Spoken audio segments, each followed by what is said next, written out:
Bonjour, Angélique Jimenez. Je suis là pour vous expliquer un petit peu mieux les formations que je dispense, que vous trouverez sur le site. Donc le cœur même de toutes ces formations, c'est la communication et les relations. C'est lié à mon métier actuel de psychopraticien, en tout cas psychothérapeute au sens européen du terme. Et du coup, je forme à la communication, à la PNL, donc ce qu'on appelle la programmation neurolinguistique. Je préfère utiliser le mot de pratique neurolinguistique parce que la PNL est extrêmement pragmatique et j'y ai ajouté deux petits E, je l'appelle PNL-EE, simplement pour rappeler que l'idée c'est d'avoir une communication efficace et empathique, c'est-à-dire une communication où on puisse être clair dans nos propos et faire en sorte que nous puissions aussi être empreints d'empathie pour aller vers l'autre. Voilà, donc les modules de PNL sont éprouvés depuis très longtemps. J'y ai mis ma patte, donc j'ai un tout petit peu transformé.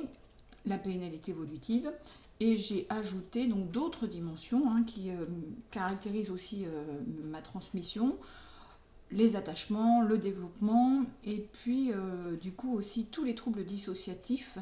Là-dessus, donc c'est ma fibre en psychotraumatologie qui m'amène effectivement à aménager, améliorer, peaufiner et peut-être aussi exclure certains modèles qu'on transmettait à une époque. Voilà, donc j'essaie de vous transmettre une PNL pragmatique et rafraîchie, avec une signature particulière.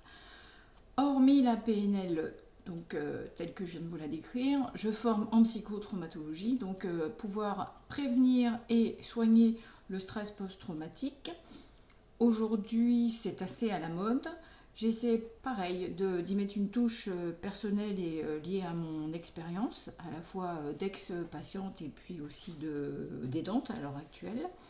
Sachant que du coup, j'ai monté les modules de sorte à ce qu'il y ait un module de 2 jours qui vous aide à prévenir, à apprendre à soigner vos gestes, vos regards, vos mots, pour éviter justement que les personnes ne soient atteintes, parce que souvent, c'est pas la chose en question qui fait le plus mal, c'est la non-réaction ou la réaction des gens autour. Donc ça peut s'apprendre pour nous tous, c'est un peu comme sauveteur secouriste finalement. Et puis après, j'y ai additionné 2 niveaux où on apprend des outils très pragmatiques autour de tout personne qui veut aider, le debriefing, le diffusing.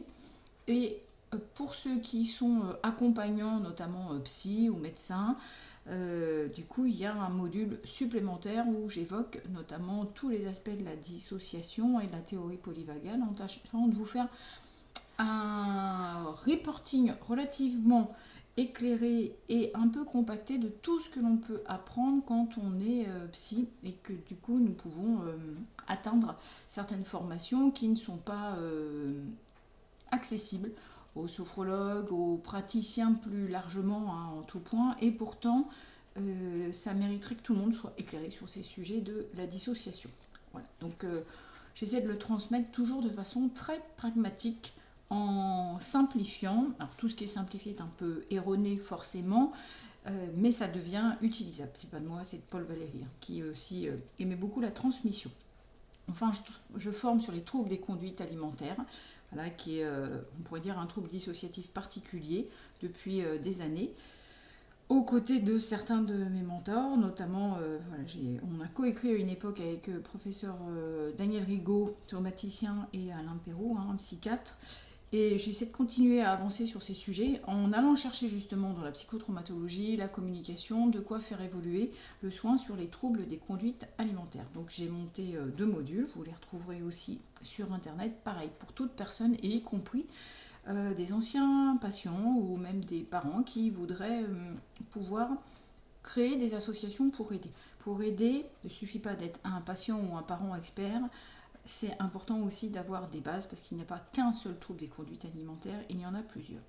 Puis j'ajoute quelques petits modules de base sur la psychotraumatologie, sur la psychopathologie aussi, voilà, qui est un axe plus général que la psychotraumatologie pour qu'on puisse comprendre ce qu'on nous dit, notamment au quotidien en psychologie, et puis aussi sur les attachements. Ça, c'est ma fibre attachmentiste, c'est-à-dire je suis très attachée à tous les travaux de Boris Cyrulnik et d'autres gens qui ont largement contribué, y compris de l'autre côté de l'Atlantique, Monsieur Bowlby, Monsieur Winnicott, à ce qu'on comprenne que tout commence avec un bébé humain et que la psychologie, même psychothérapie devrait être pensée sur base de développement du cerveau du petit humain, peut-être plutôt que du postulat initial on part de l'adulte malade, et ensuite on réfléchit à comment on devrait fonctionner si on n'est pas malade. Voilà. Donc ma fibre attachmentiste me ramène aussi du coup d'office à la communication, à la relation et à la psychotraumatologie, puisque nous savons aujourd'hui qu'il y a des traumatismes très précoces et qu'ils ne sont pas de la faute d'eux, ils sont simplement le résultat de parents, de caregivers, et notamment, comme dirait Boris Cyrulnik, de mamans, dont l'histoire du coup a porté des impacts et que le bébé va ressentir. Ce n'est pas du fait de la maman, mais c'est l'histoire de la maman qui peut abîmer la relation. Voilà. J'ai tâché de faire ça en direct. Si je réfléchis trop, je vais vous faire une présentation qui ne me ressemblera pas. Il ne s'agit pas d'être parfait, il s'agit d'être cohérent, d'être pragmatique, et puis aussi de vous montrer quel enthousiasme j'ai à transmettre sur tous ces sujets qui fonctionnent les uns avec les autres. Il y a une vraie cohérence entre les différentes dimensions, ce qui fait que j'ai certains de mes stagiaires qui se forment un petit peu à tous les niveaux. Et qu'est-ce qui fait que je n'ai pas à ce jour passé les labels qualité actuels? Ça fait 30 et quelques années que je fais de la formation, y compris dans mon premier métier. Et là, je tiens à pouvoir former, y compris dans un environnement au bord de la mer, au bord de la piscine, voilà, dans des environnements privilégiés. Et les labels actuels me cloisonneraient un petit peu plus dans cette dimension. Donc ce que je vous amène comme gage de qualité, c'est plutôt ma pratique au très long cours, et le fait que moi je continue aussi à me former, à être curieuse, et tout le cœur que je mets à la transmission depuis plus de 30 ans maintenant. Voilà. Et écoutez, au plaisir peut-être de vous découvrir et de vous voir arriver pour vous transmettre tout ce qui me passionne aujourd'hui. Merci.